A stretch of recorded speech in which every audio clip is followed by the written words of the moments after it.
Hello, comparative religions, and welcome to the one new lesson for this week. All right.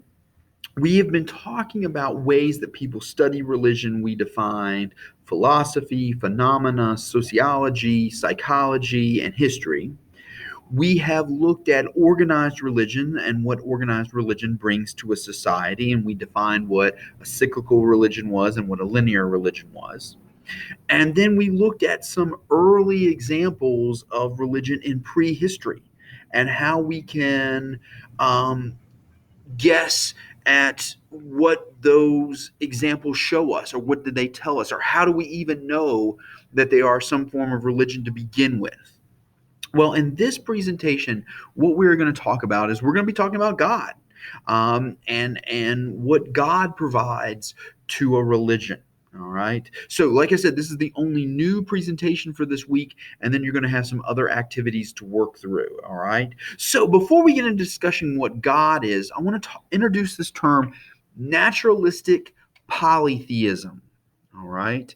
Now, naturalistic polytheism, let's break it down a little bit. Naturalistic, having to do with nature.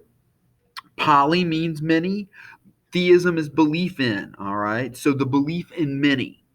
When we talk about naturalistic polytheism, what we are talking about are nature spirits, okay, and the belief in many, many nature spirits. Naturalistic polytheism deals with the four elements of nature: earth, wind, fire, and water. And what these spirits are supposed to do is they deal with natural phenomena. All right. They are responsible for day and night. They are responsible for cataclysmic weather. All right. So these nature spirits are ways that people came up with to answer questions about what is going on in the world around them. All right. Now, there's an array of beliefs. It is hard to categorize, all right? And if you go to each specific society or each specific civilization, they have different stories about why things happen. In fact, one of the things you guys are going to do later this semester is you're going to do a project on Native American beliefs. And you're going to find out some of the questions that you have to answer for your specific tribe are going to vary by the tribes, all right? How the tribes explain why natural events occur is going to be different because their understanding of these nature spirits are different, all right? Now, I'm going to give you a heads up, all right? Some believe this is where religion comes from, okay?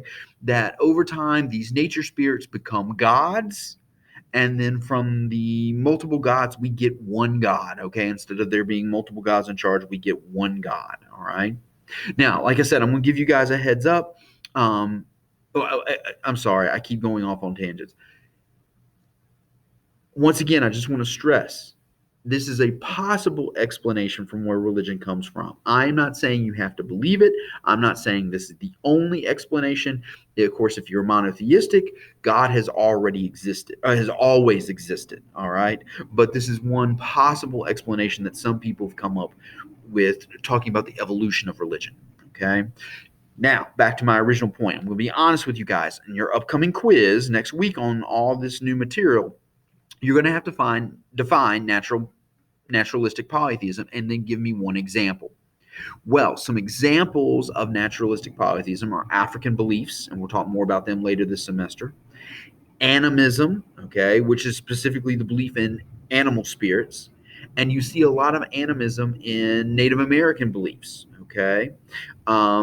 Mayan beliefs, Incan beliefs, all right? So African beliefs and Native American beliefs are two examples of naturalistic polytheism. And all you have to do is list one, okay? Now, if you believe this is where religion comes from, these nature spirits evolve over time and they become God. So the question now is, what is God?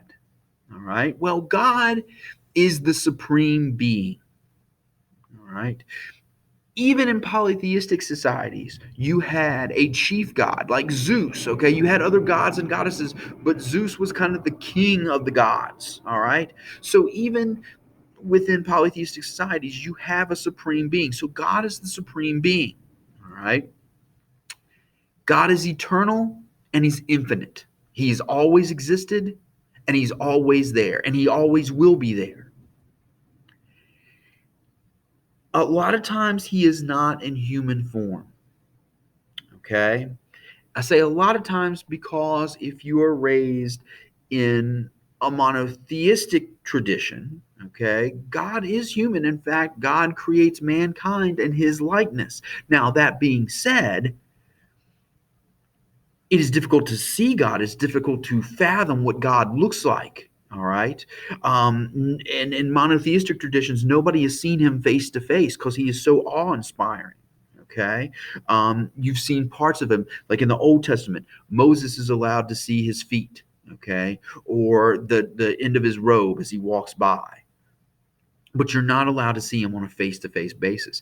In Islam, it is considered blasphemous to try to depict God at all. Okay, so a lot of times you won't see him. You kind of see a shadowy outline, or a burst of light, or sometimes, occasionally, you will see a figure, but the figure will have a veiled face. Okay, because it's considered disrespectful to try to personify him. All right.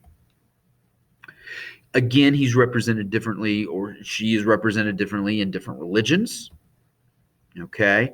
And the big thing we want to talk about is, what roles does God perform for humans? What does God give to mankind? Well, number one is creation. Okay. The chief God usually creates the world and the life within it. Moral concepts are tied to God. Okay, this idea of right and wrong. God tells you what you should and should not do. And in order to make God happy, you need to carry out those things. You need to avoid doing what is wrong and continue to do what is right. Okay. A final plan. We've talked about this with linear religions. Okay. You're born, you live your life, you die, and then you're going to go in one of two directions. You're either going to go to heaven or you're going to go to hell. And where you go is tied back to these moral concepts. Security, eternal life. Now, notice I put question marks beside those, okay? Depending on your faith background, that might not be a role that God performs for you, okay? But again, I think in the linear religions, especially if you're talking about going to heaven and hell, and that's part of God's final plan, he will give you security and eternal life. Right? Escape from the earthly world. Okay, again, that's part of the final plan. All right. Hopefully, your escape is going to lead you to a better area, heaven. Okay, a better life, something else planned.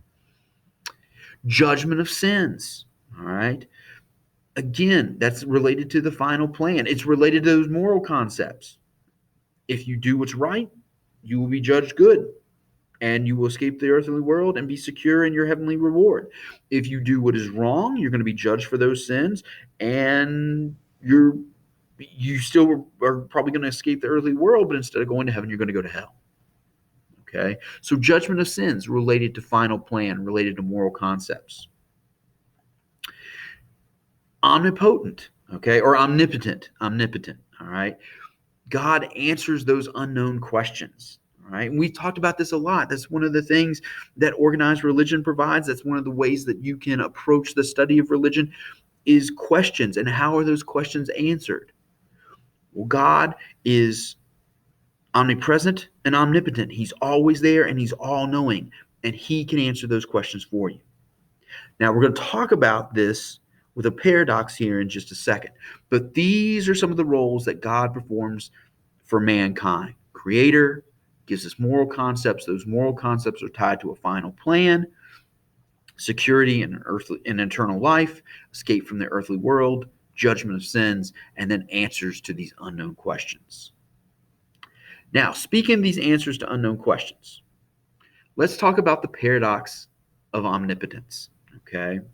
Omnipotence means having unlimited power, all right, especially unlimited knowledge. A paradox is a statement that contradicts itself. So the paradox of omnipotence is this: if God is all knowing and if God has all the powers, why does he give us free will? And free will, of course, is self-determination or action. Right? Now, each religion is going to respond to that question in different ways. All right. But the paradox is, if God has all the power, why would he give us any power? Why would he give us free will? If he's got all the answers, we should just go to him and he should just provide for us. And like I said, each religion is going to answer that question differently. But that's the paradox, is if God has all the power, why do we have free will? Another paradox is the paradox of suffering. And that is, why is there suffering? If God is so good, why do we have to suffer? Why does God allow suffering? In fact, a lot of religions begin at this question, okay? Even before the creation question, all right? Why is there suffering? This is where a lot of religions start off on, okay?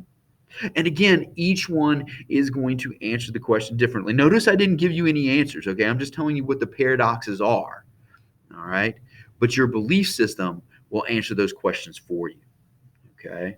And then there is no easy answer, okay? And like we said, we're not going to promote or demote one specific religion in this class. That's why I'm not going through individual responses to these.